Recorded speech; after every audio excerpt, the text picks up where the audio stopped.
quais são as propostas? O que você acha que qual o caminho? Lei nacional, federal, a gente vai reformar a educação no Brasil. Para onde a gente vai? É muito difícil você pedir uma pessoa que trabalha com isso há muitos anos dizer um. Não, utopia, 3. utopia. Ah, 3. Tá, pira aí, vai. Pira aí, longe, manda vai. ver. Tá. Vou dizer uma coisa que a gente conseguiu, que pra mim foi muito, assim, top mesmo, e 2 lutas que a gente tem. Fundeb. Vou teorizar só um pouquinho. Fundo Nacional de Desenvolvimento da Educação Básica, que olha para a valorização de professores da educação pública. Cuida de 50% para aproximar do financiamento da educação básica. Vencia no final do ano passado. O governo Bolsonaro, obviamente, não mexeu uma unha para aprovar o Fundeb. Bancada de Educação da Câmara lutou, fez campanha, se mobilizou, tentou deixar divergências de lado, colocou o Fundeb na Constituição, para não depender mais de um governo, ampliou o Fundeb, olhou para a primeira infância pela primeira vez, que a gente sabe que é o melhor investimento em termos de retorno que você pode fazer. Com certeza. E aí fez ele mais redistributivo, muitas coisas legais. E aí tem uma coisa que eu tenho muito orgulho, porque foi a primeira contribuição que eu fiz para a nossa Constituição. Eu apresentei uma emenda ao Fundeb, ela foi aprovada, ela foi para lá, que é o seguinte: quando a gente olha para a educação, as pessoas sempre colocam um conflito, assim, falta dinheiro, falta gestão. E quem entende um pouco mais de educação sabe que faltam os 2. Falta dinheiro em muitos municípios pobres, por isso que o Fundeb é importante. Cara, tem município que não tem banheiro na escola, sabe? Que não tem privada, que não tem água. Você vai dizer que não falta dinheiro em canto nenhum? É claro que não. Mas falta gestão, porque a gente sabe que a melhor educação de ensino médio do Brasil está em Pernambuco. A melhor educação de ensino fundamental está no Ceará. Dá para fazer muito mais com o que a gente tem. E aí, o que é essa emenda? Emenda é quando você altera um texto na Constituição, né? Que eu coloquei. A gente conseguiu um pouco mais de recurso para incentivar a boa prática na prefeitura. Como assim? Você vai mexer no bolso do prefeito. Vou dar aqui um exemplo. De cada 4 cidades, em uma delas, os diretores escolares são indicados dos vereadores. Indicado político. Precisa explicar que isso vai dar merda? Não, Porra. não precisa. Ninguém ia querer ser o chefe indicado pelo vereador. E aí, uma das coisas que a gente colocou lá, para você ter acesso a esse recurso extra, tem que acabar com indicação política. Porque se não tiver incentivo, ele não vai fazer. Verdade. É uma forma dele trazer a base de vereadores para ele. Porque ele tem o ganho político exclusivo dele, porque ele aumentou o recurso de educação para o município dele, e ele, foda-se, vou cortar os vereadores ali. Exatamente. Aí outra coisa que a gente colocou, tem que colocar mais de 80% dos alunos para fazerem as provas nacionais. Porque alguns falam para os alunos com menor desempenho para irem para casa, para não fazer a prova, para dizer que o município está melhor. Então a gente pegou o que a gente sabe que funciona na educação, que é importante, acabar com a indicação política, medir as coisas e incentivou. Aí, para distribuir o dinheiro, a gente fez uma fórmula matemática mesmo, que vai dar mais dinheiro para quem cresceu mais em relação a si mesmo. Pensa assim, um município que está lascado com a nota de matemática lá embaixo e o que está super bem.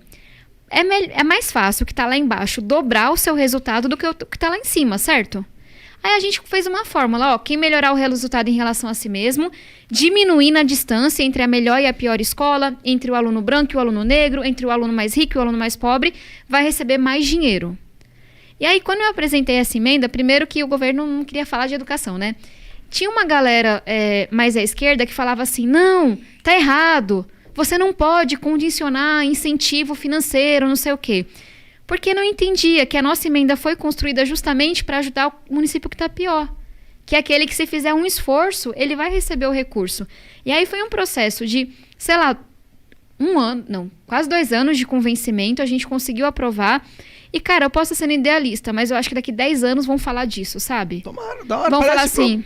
Promissor, né? Eu gosto quando tem uma inteligência ali em como as leis são feitas, no sentido que você entende as alavancas que você vai usar. Os incentivos, Sim. O ser humano responde a incentivo. Ela total gamificou o bagulho. Total gamificou o bagulho.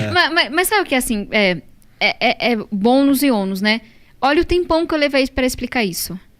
Você acha que isso viraliza, dá voto? Não, mas não. pode mudar, sabe? Mas se você explicar isso com termos de RPG... Eu vou passar emenda pra vocês fazem esse vídeo pra mim. Pô, a nossa galera vai entender.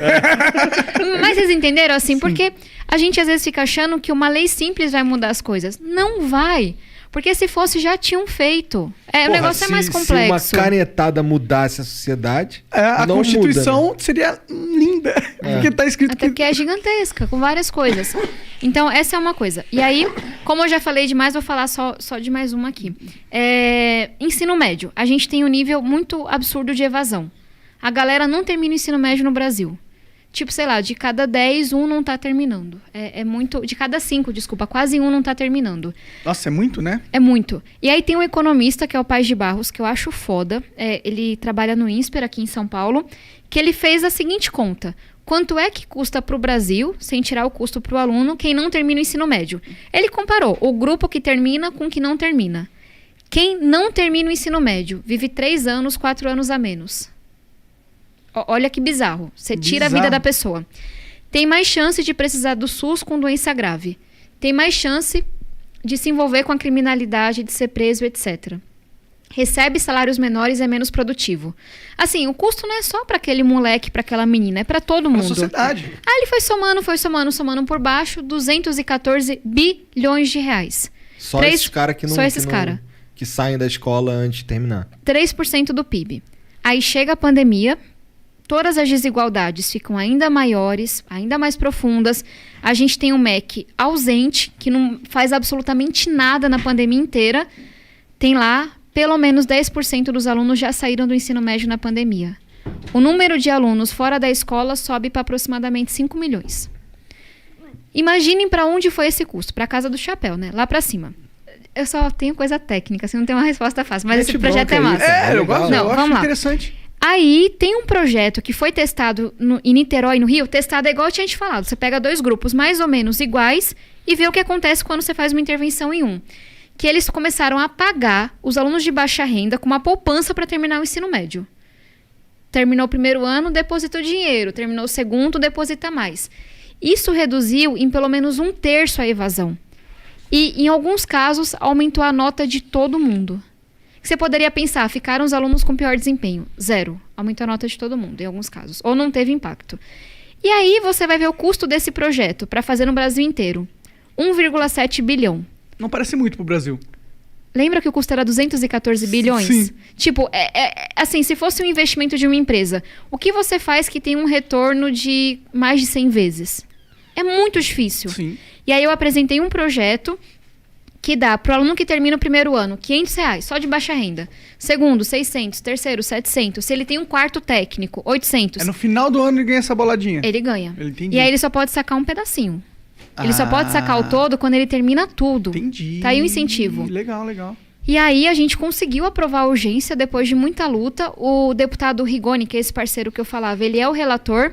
E acho que, assim, depois do projeto de conectividade que a gente lutou, vai ser minha maior vitória na educação, assim, da bancada, se a gente conseguir. Tem boas chances de rolar essa parada? Tem. Eu acho que vai ser tipo o Fundeb e o PL de conectividade.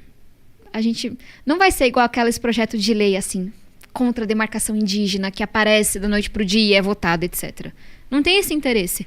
Vai ser igual com o Fundeb, igual a conectividade. A gente vai ter que lutar por semanas, se não meses. Pode vir um governo Bolsonaro e não apoiar, mas a gente vai conseguir. Eu tô bem otimista. Não, mas é isso, nunca nada de educação é fácil. Eu gosto muito dessas propostas porque elas resolvem o problema do Brasil, que a gente tem uma estrutura que tem dinheiro, pode não ser o suficiente, mas a gente tem dinheiro pra caralho, só que o dinheiro é mal aplicado. E você, com isso, justamente força o dinheiro a ser bem aplicado. Né? Tem uma coisa que tá por trás dessas duas coisas, do Fundeb, da poupança ensino médio, que é tipo política baseada em evidência mesmo.